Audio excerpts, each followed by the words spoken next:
मंडळी, दिल्लीतून फक्त तो एक फोन केला नसता तर आज पाकिस्तानच्या हातात कधीच अणुबॉम्ब दिसला नसता आणि भारताने कदाचित इस्रायलच्या मदतीने पाकिस्तानचा अणुप्रकल्प तेव्हाच कायमचा संपवला असता।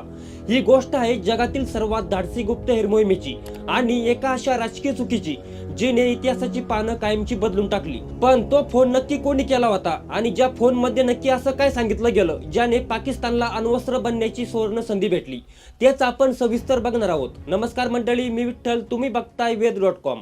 ही गोष्ट सुरू होते 1970च्या दशकात। भारत आणि पाकिस्तान मध्ये प्रचंड तणाव निर्माण झाला होता। भारत पाकिस्तान सीमेवर युद्धाचे ढग जमू लागले होते। याच काळात भारत आधी अणुचाचणी करतो की पाकिस्तान ही चढावड दोन्ही देशांमध्ये गुप्तपणे लागली होती। त्यामुळे भारताला पाकिस्तानच्या अंतर्गत हालचालीवर लक्ष ठेवायचे होते। याच काळात एक तरुण IPS अधिकारी अजित डोवाल यांना इंटेलिजन्स ब्युरो मध्ये घेण्यात आली। आपली ओळख मिटवून सीमा ओलांडून त्यांना पाकिस्तान मध्ये पाठवण्यात आलं।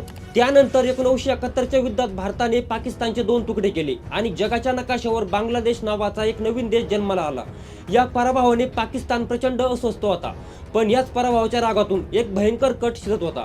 अवघ्या काही आठवड्यातच 20 जानेवारी 1972 रोजी पाकिस्तानचे तत्कालीन नेते जुल्फिकार अली भुट्टो यांनी मुलतानमध्ये शास्त्रज्ञांची गुप्त बैठक बोलावली। तिथे त्यांनी अत्यंत आक्रमकपणे एक शपथ घेतली, आम्ही गवत खाऊ, आम्ही उपाशी राहू, पण भारताचा मुकाबला करण्यासाठी अणुबॉम्ब नक्कीच बनवू।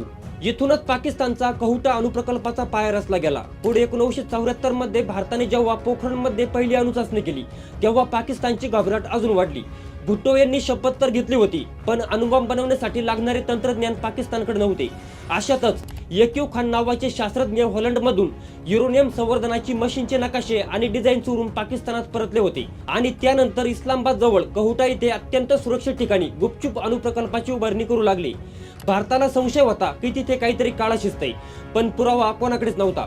कहुटा हे ठिकाण पर्वतांच्या रांगांमध्ये इतकं लपलेलं होतं की तिथे उपग्रहांनी नजर ठेवणं कठीण होतं।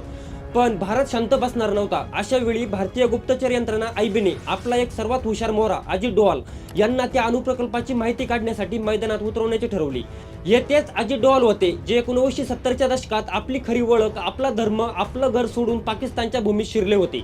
तिथे त्यांनी एका सामान्य मुस्लिम नागरिकाचा वेश धारण करून पुढची सलग 7 वर्ष तिथेच राहत होते।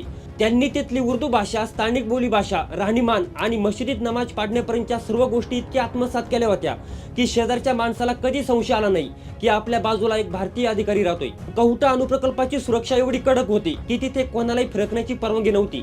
सभोवताली उंच डोंगर आणि लष्कराचा कडक पहारा होता।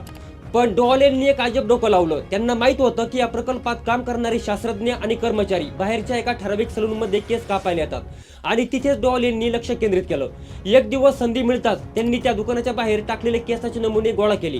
हे केसाचे नमुने त्यांनी गुपचूप भारतात पाठवले। जेव्हा भारतीय वैज्ञानिकांनी त्या केसांची प्रयोगशाळेत चाचणी केली तेव्हा त्यात रेडिएशनचे अंश सापडले। हे अंश फक्त युरेनियम संवर्धन होत असलेल्या ठिकाणी सापडतात। अशा प्रकारे डोवाल यांनी जगाला पहिला पुरावा दिला की पाकिस्तान अणुबॉम्ब बनवत आहे। जेव्हा भारताकडे पक्का पुरावा आला की पाकिस्तान अणुबॉम्ब बनवत आहे तेव्हा भारताच्या पंतप्रधान इंदिरा गांधी यांनी या प्रकल्पाला मुळापासून उखडून टाकण्याचा विचार केला। भारताने यासाठी इस्रायलची गुप्तचर संस्था मोसादशी संपर्क साधला।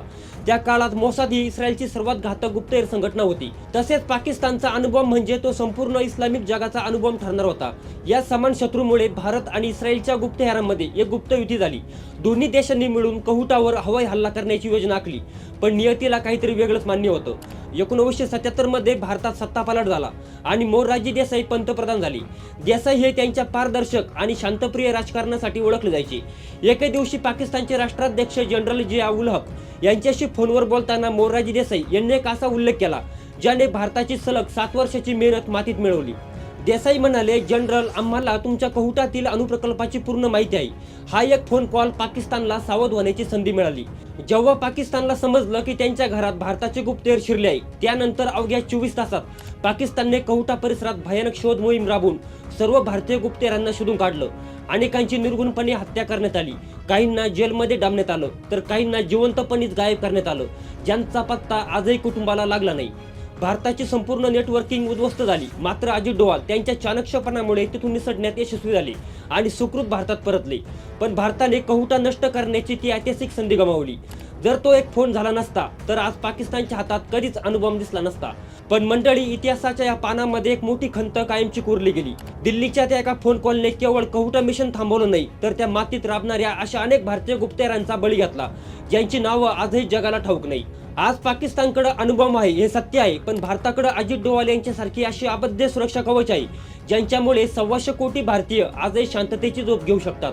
तुम्हाला ही माहिती कशी वाटली आणि मोरारजी देसाईंच्या त्या निर्णयाबद्दल तुम्हाला काय वाटतं?